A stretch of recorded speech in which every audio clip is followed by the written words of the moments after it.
Hello friends, नमस्कार। आज के इस सेशन में हम लोग बात करेंगे हावर्ड गार्डनर के बहुबुद्धि सिद्धांत की। तो हावर्ड गार्डनर के बारे में सामान्य सी जानकारी आप देख पा रहे होंगे स्क्रीन पे। तो ये हावर्ड गार्डनर हैं, ये अमेरिकन मनोवैज्ञानिक हैं। सिर्फ इतना जानते रहिए। और इन्होंने अपने इस सिद्धांत का प्रतिपादन कब किया था? 1983 में। तो इतनी सी बात आपको सिर्फ याद रखनी है। बाकी इनसे संबंधित जो बायोडाटा है वो यहाँ पर आप स्क्रीन पे देख पा रहे होंगे। एक बार आप इसको देख सकते हैं। हालांकि एग्ज़ाम में ये सारी चीज़ें नहीं पूछेगा। तो आइए शुरू करते हैं इन्होंने जो बुद्धि का सिद्धांत दिया है उसके बारे में।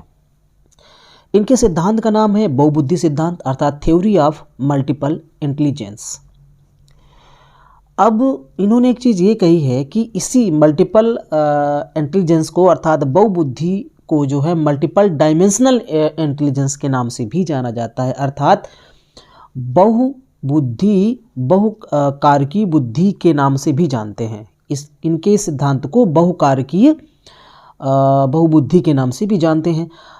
अब एक चीज़ और इम्पॉर्टेंट हो जाती है कि इन्होंने जो बुद्धि के प्रकार बताए हैं वो 8 बताए हैं, 8 टाइप्स बताए हैं। और ये बात जो है एनसीईआरटी के द्वारा वेरीफाई भी है। हालांकि कहीं कहीं पर 9 प्रकार भी बताए गए हैं, बट अब इतना तो आप याद रखिए कि 8 जो है वो प्रकार एनसीईआरटी में दिए गए हैं। और सबसे महत्वपूर्ण ये बात है कि ये 8 की 8 प्रकार की जो बुद्धियाँ हैं वो एक दूसरे से स्वतंत्र हैं, इंडिपेंडेंट हैं। ठीक है।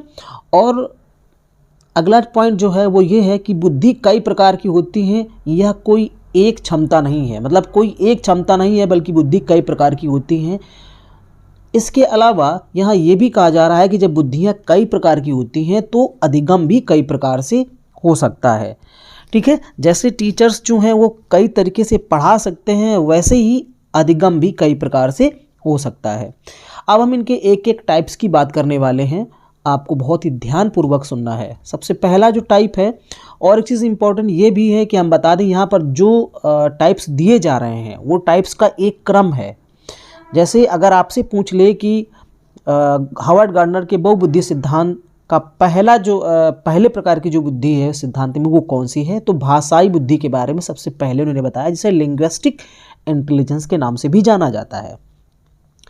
अब सिंपल सी बात यह है कि इस बुद्धि के जो लोग होते हैं, भाषाई बुद्धि के लोग जो होते हैं, वो भाषा में बहुत ही दक्ष होते हैं। अर्थात तुरंत अगर किसी बात को बोलना है तो वो इस चीज़ को कर ले जाएंगे। ठीक है। इसके साथ साथ ऐसे लोगों को जो है वर्ड स्मार्ट बोला जाता है, कि ये जो शब्दों में ये लोग स्मार्ट होते हैं, शब्दों व वाक्यों की बोध की क्षमता इनकी बहुत अच्छी होती है।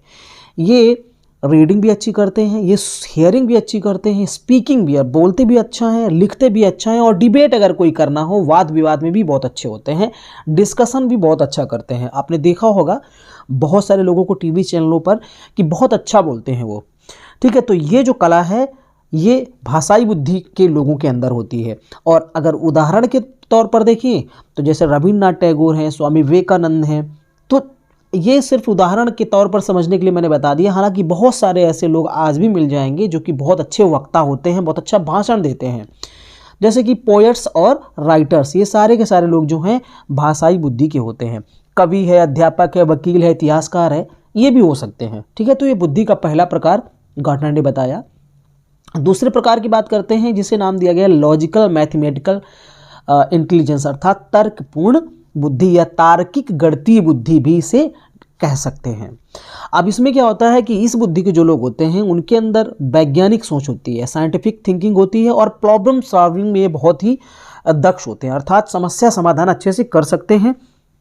इसके साथ साथ ये इनके सोचने का तरीका का ऐसा होता है लॉजिकली एंड क्रिटिकली, अर्थात ये तार्किक तौर पर सोच सकते हैं और विश्लेषणात्मक तौर पर भी ये सोच सकते हैं। तार्किक का मतलब और विश्लेषण का मतलब क्या है कि तर्क करके समस्या समाधान करना, और कोई भी क्रिटिकल चीज़ आती है उसको ये हल कर लेते हैं। ठीक है। तो तर्क करने की क्षमता है, गणितीय समस्याओं का समाधान करने की क्षमता है, ऐसे बुद्धि के लोगों के अंदर पाई जाती है। अब ये जो ऐसे बहुत सारे जो साइंटिस्ट हैं, जो नोबेल विनर्स हैं, वो इस तरीके की बुद्धि रखते हैं। अर्थात हम ये कहें तर्कपूर्ण बुद्धि जो है वो वैज्ञानिकों के अंदर ज़्यादातर पाई जाती है, और जो फिलोसफर होते हैं उनके अंदर भी। तो आप जैसे उदाहरण के तौर पर देखें तो अल्बर्ट आइंस्टीन और एपीजे अब्दुल कलाम, ठीक है, ऐसे उदाहरण हम ले सकते हैं। तो ये दूसरे प्रकार की बुद्धि थी। तीसरे प्रकार की बुद्धि के बारे में बात करेंगे तो इसे स्पेशियल इंटेलिजेंस नाम दिया गया है। हिंदी में क्या नाम देंगे? स्थानिक बुद्धि। ये स्थानिक बुद्धि में क्या होता है कि कल्पना करके वस्तु का निर्माण करने की योग्यता होती है। तो ऐसे लोग जो हैं skills forming visual image and patterns, मतलब जो इमेज बनाने में या कोई पैटर्न्स बनाने में ये बहुत ही दक्ष होते हैं ऐसे बुद्धि के लोग। और उदाहरण के तौर पर देखें तो जैसे नाविक हैं, सेलर्स हैं, स्कल्पटर्स हैं जैसे मूर्तिकार, पेंटर्स हैं, आर्किटेक्ट्स हैं। आर्किटेक्ट मतलब वास्तुकार जो भवन का डिज़ाइन बनाते हैं, इंटीरियर डेकोरेटर्स मतलब आंतरिक जो सज्जाकार हैं वो लोग, और कार्टोग्राफर्स मतलब मानचित्रकार, पायलट्स और सर्जन्स, ये सारे के सारे जो लोग हैं वो स्थानिक बुद्धि के होते हैं। तो ये बुद्धि का तीसरा प्रकार है। आगे हम लोग बात करते हैं म्यूजिकल इंटेलिजेंस की, अर्थात संगीतज्ञ बुद्धि या सांगीतिक बुद्धि भी कह सकते हैं। तो संगीतिक बुद्धि किसके अंदर पाई जाती है? तो ऐसे जो लोग होते हैं वो म्यूजिक का जो रिदम्स होता है, उनके जो पैटर्न, उनकी लय जो होती है उसको बहुत ही बेहतर तरीके से कर सकते हैं। अर्थात जो तारत्व और लय होता है उसको सही ढंग से करने की क्षमता जो होती है वो संगीती बुद्धि के लोगों के अंदर होती है। ठीक है, अब ये क्या करते हैं कि ये चीज़ों को उत्पाद कर सकते हैं, उनका सृजन कर सकते हैं एंड परिवर्तित भी कर सकते हैं म्यूजिकल पैटर्न्स में। यहाँ सिर्फ म्यूजिक की बात की जाएगी। तो आप इतना याद रखिए कि जो म्यूजिक में दक्ष होते हैं ऐसे लोग जो हैं उनके अंदर संगीती बुद्धि पाई जाती है। अब जैसे उदाहरण के तौर पर देखें तो ए.आर. रहमान बहुत बड़ी हमारे देश के संगीतकार हैं, सोनू निगम बहुत बड़े सिंगर हैं, लता मंगेशकर को तो आप जानते ही होंगे। तो ये जो हैं इन लोगों के अंदर संगीत बुद्धि जो है पाई जाती थी। तो ये चौथा प्रकार बताया हावर्ड गार्डनर ने। पांचवें प्रकार की बात करते हैं तो पांचवें प्रकार के बारे में इन्होंने बताया कि बॉडली काइनेस्थेटिक, अर्थात इसको क्या नाम देंगे? शारीरिक गतिक बुद्धि। शारीरिक गतिक बुद्धि। अब इसका सीधा सा मतलब ये है कि जो शरीर से बहुत ही दक्ष होते हैं, शरीर से लिए जाने वाले कामों में बहुत अच्छा दक्ष होते हैं, स्किल्ड होते हैं, ऐसे लोगों को हम कह सकते हैं कि बॉडली काइनेस्थेटिक बुद्धि के लोग होते हैं। ठीक है, तो बॉडी को कैसे मूवमेंट करना है, तो पूरी बॉडी को फ्लेक्सिबल कर लेना, उसको अलग अलग स्थान से मोड़ लेना, तो इस तरीके का काम जो है। और ये कुल मिलाकर के ऐसी बुद्धि की अगर बात करें तो जो एथलेटिक्स होते हैं उनमें पाई जाती है। जैसे कि खिलाड़ी जो लोग हैं, एथलेटिक्स लोग हैं, कैसे कैसे अपने शरीर को मूव कर लेते हैं, कैसे कैसे वो मोड़ लेते हैं। डांसर्स कैसे कैसे जो है अपने शरीर को मूव कर लेते हैं। एक्टर्स भी कैसे एक्टिंग कर लेते हैं। स्पोर्ट पर्सन सारे के सारे जितने हैं बहुत अच्छे होते हैं। वो अगर उनके बात करें हम उनकी बॉडी की गत्यात्मक क्षमता को लेकर के, तो जिम्नास्ट्स हो गए, सर्जन्स हो गए, ये सारे के सारे जो लोग हैं, पायलट्स हो गए, इन लोगों की बुद्धि जो होती है वो शारीरिक गति। सर्जन्स एंड पायलट्स जो है वो कॉमन है, इसलिए ज़्यादा महत्व इसे स्पेशियल में दें, अर्थात इनको बॉडली काइनेस्थेटिक में ना दें, शारीरिक गतिक बुद्धि में इनको स्थान ना दें। तो आप बस इतना याद रखिए, जितने भी खिलाड़ी होते हैं किसी भी खेल के, वो सारे के सारे जो होते हैं वो उनके अंदर इस प्रकार की बुद्धि, शारीरिक गतिक बुद्धि पाई जाती है। राइट, जैसे कि आप यहाँ पर पिक्चर देख पा रहे होंगे स्क्रीन पे, वो विराट कोहली का उदाहरण ले सकते हैं हम। अगली जो बुद्धि है वो है इंटरपर्सनल, अर्थात अंतर्वैयक्तिक बुद्धि। अब ये अंतर्वैयक्तिक बुद्धि का मतलब क्या होता है कि दूसरों के व्यवहार व भावनाओं को अच्छे से समझ लेने वाले जो लोग होते हैं, अर्थात दूसरों को जानने की बुद्धि, दूसरों को जानने की जो क्षमता होती है।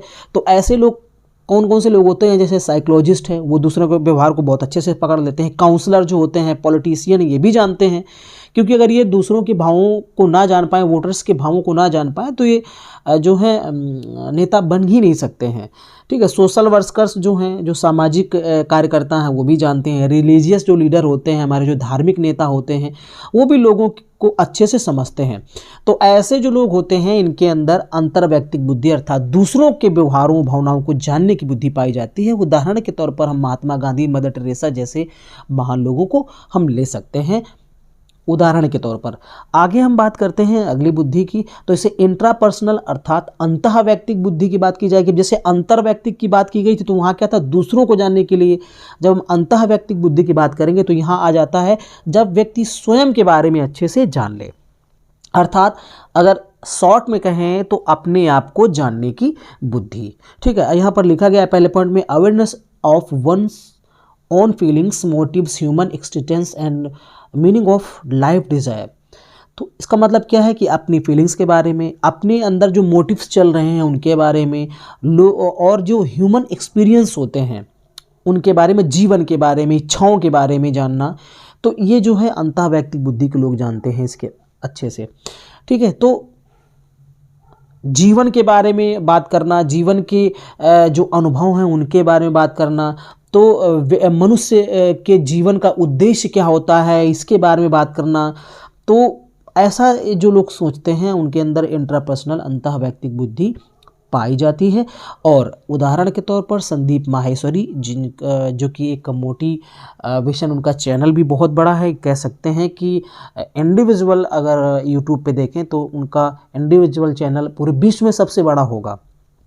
ठीक है, जैसे सदगुरु हैं, फिलोसफर हैं, बुद्धा हैं, तो भगवान बुद्ध यहाँ पर आप देख पा रहे होंगे, तो ये भी अंतःवैयक्तिक बुद्धि इनके अंतर्गत थी। तो जितने भी फिलोसफर हैं उनके अंदर ये इस प्रकार की बुद्धि पाई जाती है, जो अपने आप को सही से जानते हैं, अपने आप को जानने की जिनके अंदर क्षमता होती है। ठीक है, इसके बाद हम अगली बुद्धि की बात करेंगे, जिसे नेचुरलिस्टिक या प्राकृतिक बुद्धि बोला गया है। ऐसे लोग जो होते हैं इनके अंदर जो नेचर, जो प्रकृति होती है, उसको अच्छे से जानने की बुद्धि होती है, अर्थात प्रकृति में मौजूद तथ्यों को समझने की बुद्धि इनमें होती है। अब इसमें से जैसे हंटर्स को ले सकते हैं, शिकारियों को ले सकते हैं, जो किसान हैं उनको ले सकते हैं, जो टूरिस्ट हैं जो जंगलों में यात्रा करते हैं उनको ले सकते हैं, जो वनस्पति विज्ञानी हैं, जो जंतु विज्ञानी हैं, जो चिड़ियों को देखते हैं, अर्थात जो प्रकृति की बुद्धि रखते हैं अपने पास, ऐसे सारे के सारे लोग जो हैं वो प्राकृतिक बुद्धि के कहलाते हैं। तो इस तरह हमने देखा, जैसे यहाँ पर किसान का चित्र भी दिया गया है, तो इस तरह से हमने देखा कि 8 प्रकार की बुद्धि के बारे में यहाँ पर जो है बताया गया है। हालांकि एक प्रकार की बुद्धि और बाद में ऐसा माना जाता है, 9वें प्रकार की बुद्धि के बारे में गार्डनर ने बताया, जैसे अस्तित्ववादी बुद्धि अर्थात एग्जिस्टेंशियलिस्टिक इंटेलिजेंस कहा जाता है। तो इसको 2000 में दिया था, सन 2000 में ऐसा बोला जाता है। हालांकि एनसीईआरटी के अकॉर्डिंग अभी 8 प्रकार की बुद्धि के बारे में मैंने आपको बताया है। ठीक है, अब इसको बहुत ही शॉर्ट तरीके से कैसे समझते हैं, तो एक डायग्राम यहाँ पर मैं आपको दिखाता हूँ और इससे बहुत ही बेहतर ढंग से एक बार में आप इसको समझ सकते हैं।